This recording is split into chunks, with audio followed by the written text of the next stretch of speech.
क्या महाकुंभ के बाद योगी आदित्यनाथ का इस्तीफा लेगी दिल्ली? क्या अमित शाह योगी आदित्यनाथ का इस्तीफा इस महाकुंभ के बाद ले लेंगे? देखिए, खबर बड़ी बड़ी निकल के आ रही है, बड़े बड़े दावे किए जा रहे हैं। आप महाकुंभ की खबरें जहां भी देख रहे होंगे, उसके साथ आपको मौतों की खबरें जरूर मिल रही होगी। महाकुंभ की खबरें जहां भी आप देख रहे होंगे, उसके साथ कहीं नाव पलटने की खबर जरूर मिल रही होगी। जहां महाकुंभ की खबरें होंगी, वहां उस महाकुंभ में आग लगने की खबर जरूर मिल रही होगी, एक्सीडेंट होने की खबर जरूर मिल रही होगी। अब तो ममता बनर्जी ने भी कह दिया है कि यह महाकुंभ नहीं, मृत्यु कुंभ बन गया। देखिए, एक चीज कॉमन देखा होगा आपने कि उत्तर प्रदेश के प्रयागराज में हो रहे इस महाकुंभ से भारतीय जनता पार्टी के जितने भी दिग्गज नेता है, चाहे वो केशव प्रसाद मौर्य हो, चाहे वो ब्रजेश पाठक हो, सब ने इस महाकुंभ में के इससे जो है अपने आप को दूरी बना करके रखी है। कोई जो है इस महाकुंभ का उस तरीके से प्रचार प्रसार करता हुआ नहीं दिख रहा है। महाकुंभ मतलब योगी, योगी मतलब महाकुंभ दिख रहा है। तो अब सवाल यहां पे ये उठ रहा है, और ये सवाल तब उठा जब उत्तर प्रदेश के गाजीपुर में आए पप्पू यादव ने बयान दिया, और बयान बड़ा दे दिया।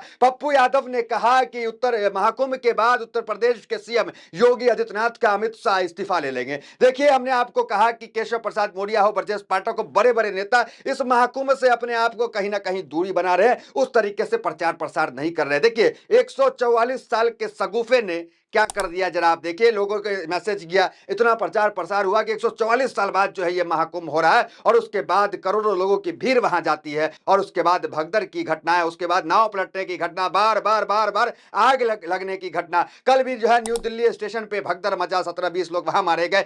मौत जो है वो हर हफ्ते है कोई ना कोई मौत ऐसी हो जा रही है, कोई ना कोई घटना ऐसी हो जा रही है, और इस घटना के वजह से योगी आदित्यनाथ की छीछालेदर, योगी आदित्यनाथ की बदनामी, भारतीय जनता पार्टी की बदनामी हो रही है। तो क्या इस बहाना को लगाकर के महाकुंभ में इतने मौतें हुई, योगी आदित्यनाथ कारोबार संभाल रहे थे, वो मुख्यमंत्री थे, इसको लेकर क्या योगी आदित्यनाथ से इस्तीफा ले लिया जाएगा? यही कारण है कि क्या उत्तर प्रदेश के तमाम जो बड़े नेता भारतीय जनता पार्टी के इस महाकुंभ से खुद को किनारा किए हुए हैं, खुद को चेहरा नहीं दिखा रहे। देखिए, जब 2024 के लोकसभा चुनाव के नतीजे आए थे, जिसमें भारतीय जनता पार्टी की बुरी हार हुई थी, और उस वक्त यह हार हुई जिस वक्त भारतीय जनता पार्टी जो है दावा करती है कि हमने राम मंदिर बना दिया, हमने ये किया, और उस राम मंदिर के बाद जो है भारतीय जनता पार्टी की इतनी बुरी हार होती है कि 30 सीट पर 32 सीट पर सिमट जाती है, और अयोध्या जैसी सीट को हार जाती है, जो धार्मिक सीट होती है।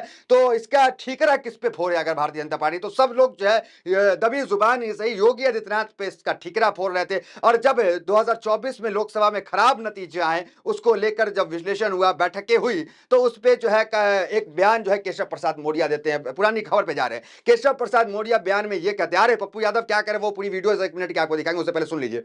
तो पप्पू यादव ये कहते हैं, माफ कीजिएगा, ये तो उस बैठक में केशव प्रसाद मौर्य ये कहते हैं कि सरकार से बड़ा संगठन होता है, सरकार सब कुछ नहीं, सरकार से बड़ा संगठन होता है। उसके बाद विवाद बढ़ा, हेडलाइंस क्या बनी, अखिलेश यादव ने ऑफर कर दिया कि आइए 100 विधायक को लेकर के मुख्यमंत्री बन जाइए, और सब नेता ने बड़ी बड़ी बातें की, और कहा गया कि हो सकता है कि उत्तर प्रदेश में सरकार जो है गिर जाए, या नहीं तो दबाव में आकर अमित शाह जो है, जो चाहते थे कि हम योगी आदित्यनाथ का इस्तीफा लिया जाए, तो वो इस्तीफा ले ले, ऐसा कुछ हो सकता था। लेकिन ऐसा कुछ अब तक तो नहीं दिखा, लेकिन महाकुंभ के बाद क्या ऐसा हो सकता है? आज जरा पुराना हेडलाइंस स्क्रीन पे चल रहा होगा, आप स्क्रीन पे जरा वो हेडलाइंस देखिए जो पिछली बार चल रहा था, कोई योगी का फेयरवेल हो रहा था, ये जी न्यूज डाल रहा, देखिए, Yogi Adityanath farewell date fix, meeting in Delhi. दूसरा आप देख लीजिए, योगी को यूपी के सीएम पद से हटाया जाएगा, केशव मौर्य को अखिलेश ने दिया सरकार बनाने का ऑफर, यूपी में अब की बार अखिलेश सरकार, योगी की कुर्सी अखिलेश के पास, बीजेपी छोड़ एसपी में शामिल होंगे केशव प्रसाद मौर्य। ये तमाम खबरें चली, और ये चली खबरें या चलाई गई। केशव प्रसाद मौर्य को बार बार दिल्ली से किसने तलब कराया,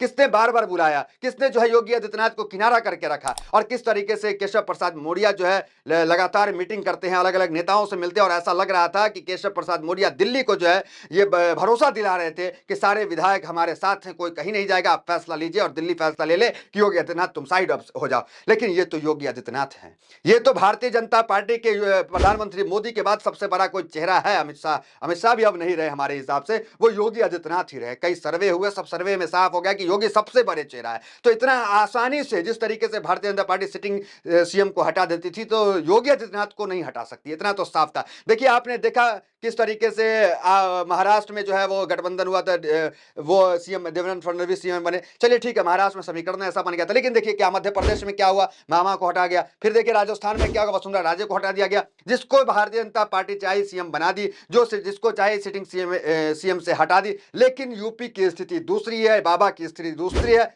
और बाबा को हटा पाना मतलब योगी आदित्यनाथ को हटाना पाना दिल्ली के लिए आसान नहीं है। दिल्ली को सोचना पड़ेगा, क्योंकि भारतीय जनता पार्टी के पूरे पार्टी में, सिर्फ उत्तर प्रदेश में नहीं, पूरे देश में अलग इंपैक्ट पड़ जाएगा और कहीं ना कहीं लोग जो है नाराज हो जाएंगे। इसके लिए कोई बड़ा फैसला जो है, कोई ठोस चीज नहीं मिल रहा था योगी आदित्यनाथ पर कार्रवाई करने के लिए। तो क्या ये महाकुंभ को लेकर कार्रवाई हो सकती है? देखिए, अमित शाह वर्सेस योगी, कई खबरें देखी, कई विश्लेषणकर्ताओं ने इस तरह के विश्लेषण किए, क्योंकि देखिए पुरानी सरकार अगर चले जाए अटल जी के समय में, कि अटल बिहारी वाजपेयी जब देश के प्रधानमंत्री थे, उस समय कौन सबसे करीब था?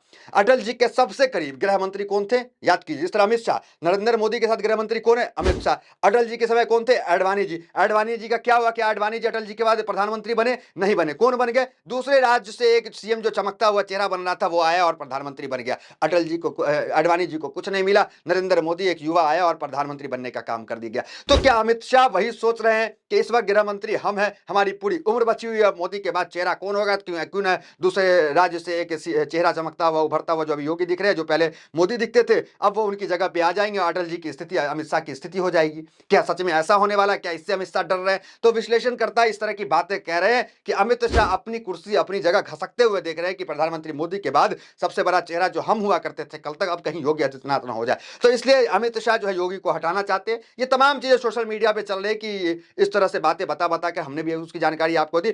अब चले आइए पप्पू यादव गाजीपुर आए हुए थे, पुराने मामले की सुनवाई यहाँ पे चल रही थी, और इस मामले में पप्पू यादव ने जो कहा वो बहुत बड़ी बात की। जरा पप्पू यादव को सुनिए, फिर उसके बाद ममता बनर्जी क्या करी, कोट एंड कोट बताते हैं आपको। आपके क्षेत्र से बहुत सारे लोग, मैं वही तो कह रहा हूँ, सारे लोग देश के अपमानित होके गए ना। कहीं भी माँ बहनों को बाथरूम के लिए जगह नहीं है, खाने के लिए जगह नहीं है, तेल नहीं मिल रहा है, स्टेशन पर 10 दिन से बैठे हुए हैं। आप संख्या बता रहे हैं इतने लोग आए, कितने लोग मरे इसकी संख्या तो आप बता नहीं रहे। क्या अव्यवस्था है? अब बाबा लोग कहते हैं विपक्ष, बाबा लोग कहते हैं, बाबा लोगों को तो यहाँ आना ही नहीं चाहिए। ये तो आम आदमी कुंभ के लिए, गरीब आदमी है जो उस पर आस्था पर भरोसा है।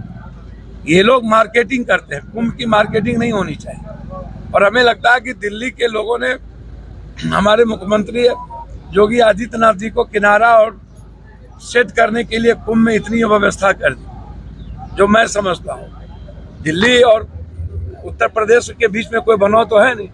वो चाहते हैं कि उत्तर प्रदेश का कुर्सी जाए। तो पप्पू यादव ने साफ कहा कि योगी आदित्यनाथ को काम करने नहीं दिया जा रहा। योगी आदित्यनाथ का जो है इस्तीफा जो लेने का काम होगा वो महाकुंभ के बाद होगा। देखिए, महाकुंभ में स्थिति चरमराई हुई है, इतनी चरमरा गई कि दिल्ली से आदेश हुआ कि सेना उतारी जाए। अब जो है वहां पे हेडलाइंस निकल के आ रहा है कि सेना जो है उतार दी गई। जरा हेडलाइंस पे आप गौर कर ले। प्रयागराज में फिर चरमराई ट्रैफिक व्यवस्था, घंटों से जाम में फंसे लोग, सड़क पर उतरे सेना के जवान। दूसरा देखिए, महाकुंभ में सेना के कमांडो ने संभाला मोर्चा, मौनी अमरशव्या पर 1.25 लाख पुलिस फोर्स तैनात। तमाम चीजें जो है वहां पे चल रही है। अब जरा दिखाते हैं कि ममता बनर्जी क्या कह रही है। जरा ममता बनर्जी का सुन ले। प्रयागराज में चल रहे महाकुंभ को लेकर पश्चिम बंगाल की मुख्यमंत्री ममता बनर्जी ने उत्तर प्रदेश के सीएम योगी आदित्यनाथ पर निशाना साधा है। हालांकि भगदड़ की घटनाओं का हवाला देते हुए ममता ने महाकुंभ को मृत्यु कुंभ बताया। उन्होंने कहा कि वीआईपी को खास सुविधाएं दी जा रही है, लेकिन गरीबों को इससे वंचित रखा गया है। ममता बनर्जी ने कहा कि महाकुंभ अब मृत्यु कुंभ में बदल चुका है, वीआईपी लोगों को खास सुविधाएं दी जा रही है। न सिर्फ ममता बनर्जी बल्कि विपक्ष के कई नेता महाकुंभ को लेकर सीएम योगी पर हमलावर हैं और अव्यवस्था व बदतमीजी के आरोप लगा रहे हैं। देखिए, सब कोई जो है, कोई भी महाकुंभ में जो भी व्यवस्था खराब हो रही है उसको लेकर भारतीय जनता पार्टी के किसी दूसरे नेता पे जो है ठिकरा नहीं फोड़ रहा, ना मोदी पे, ना अमित शाह पे, ना तो किसी भारतीय जनता पार्टी के उत्तर प्रदेश के किसी मंत्री पे, ना ब्रजेश ठाकुर पे, ना आपको आ जाइए जो ये है उप मुख्यमंत्री जो है केशव प्रसाद मौर्य, किसी पे ठेकरा नहीं, सारा ठेकरा योगी और सारे लोग इससे किनारा किए हुए हैं। नाम किसका खराब हो रहा है? योगी का खराब हो रहा है।